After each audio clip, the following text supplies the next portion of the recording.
You may have a dream about a business, and you sit there and you've dedicated it to the Lord. You've given it to the Lord. You said, God, this wouldn't even be in my heart if it was not for you. This wouldn't even be in my heart if you have not placed it there. But God has placed all these dreams in your heart, and you sit there and you say, but when? I see different ones going forth. I have a dream to do here and have, this new thing about here. Go forth. I see people trying to get it, but I have the vision. I have the pattern. I know how to put one thing after the other and put this thing together, Lord. But when is the door going to open? When is this thing going to happen? And your dreams seem to kind of like stop. The gears stop turning. The mechanism stops. The work stops. And you sit there and you go, okay, when is this going to happen? And then you turn around and you get to the point where you're like, you know what? It's so dead to you. You don't even worry about it no more. You don't even really think about it. You're doing something else. You're occupying your time with something else. And you kind of put that thing to the side. And you're occupying a different space and you're doing your thing. God spoke here too. I could occupy this place too. And God spoke here too. And then you know what? One day, all of a sudden you get a phone call. One day, somebody says, ABC, XYZ to you. And it's like, no, but I kind of left that alone for a minute. I kind of, I'm not really thinking about that. I got this over here. I'm working on this. And God is now knocking at your door. Now's the time. Now's the time to go forth with it. But now the thing is so dead in you. You're like, if you do it, it's fine. If you don't do it, it's fine. It doesn't even matter.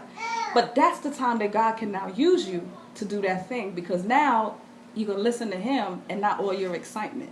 Now you're going to listen to him and not all your emotion. Now you're going to listen to him and not all your, okay, let's just go out there and do it. There's some people that's like that. There's some people that kind of like fade back. But there's some people that's, they just take the bull by the horns. Give them a challenge and they out there to do it. God got to bring us somewhere in the middle. He don't need our weaknesses to say, oh God, I just can't do this. You calling me to this? What? I can't do this. He don't need that, and he don't need you jumping out ahead of him. All he needs is something in the middle. Amen? Amen. To thine own self be true. Be honest where you are. Are you the one who takes the bull by the horns? Are you the one who shrinks back? Because he says we are not of those who shrink back and are destroyed, but we are of those who believe and are saved.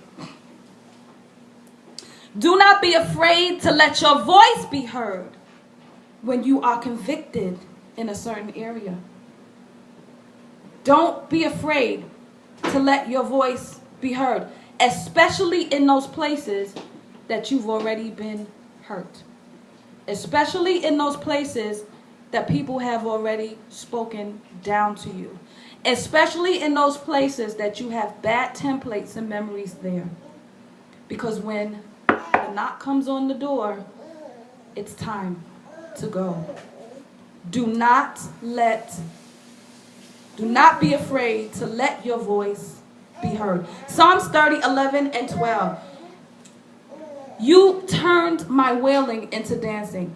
You removed my sackcloth and clothed me with joy, that my heart may sing to you and not be silent. I'm no longer going to be silent in this area. I have decreed and declared that I'm going to have a voice. But you know what? This voice is going to have the right ingredient. This voice is going to have the right formula. I may have gone out with the wrong formula before. But this time I'm going out, not by myself. This time I'm not helping God. This time God is helping me. This time God is holding me up. I'm not trying to hold God up. I'm not trying to do this in my own strength and my mind. I'm not trying to dictate to him. He is now holding me up when I release this thing and say, yes, Lord. To thine own self be true. When I started thinking about, I didn't come up with a title to this until the middle of writing this out. And I believe that is the most prevalent thing that I would say about this message for 2014. To thine own self be true. I got a lot of weaknesses. I have a lot of weaknesses. I have strengths too. I must be the only one. There's some people that when the Lord starts talking to them, they go into their weakness or they go into their strength. I did both. If I wasn't going into my weakness, then I was somewhere all the way on the other side of the pendulum, going into my strength and saying, yes, Lord, I can take this mountain for you. Yes, Lord, I can take this land for you. And God had to temper me and bring me back somewhere in the middle. And that's what he's going to do with you, child of God. He is going to bring you back somewhere in the middle. Okay? But I have weaknesses that God has to deal with this year. And that's why I say to thine own self be true. Don't bury the weaknesses. Get yourself some scriptures to counter them. Don't act like they're not there. Because guess what? It could be 5 years from now. It could be 10 years from now. And guess what? That temptation will come back. And guess what's going to come up? From underneath that rug that you tried to sweep that weakness under so many years ago, one little thing's going to happen. Guess what's going to happen? It's going to pop up from under the rug. And you're going to begin to relive all your pain. You're going to begin to relive all your hurts from the past. Do not sweep them under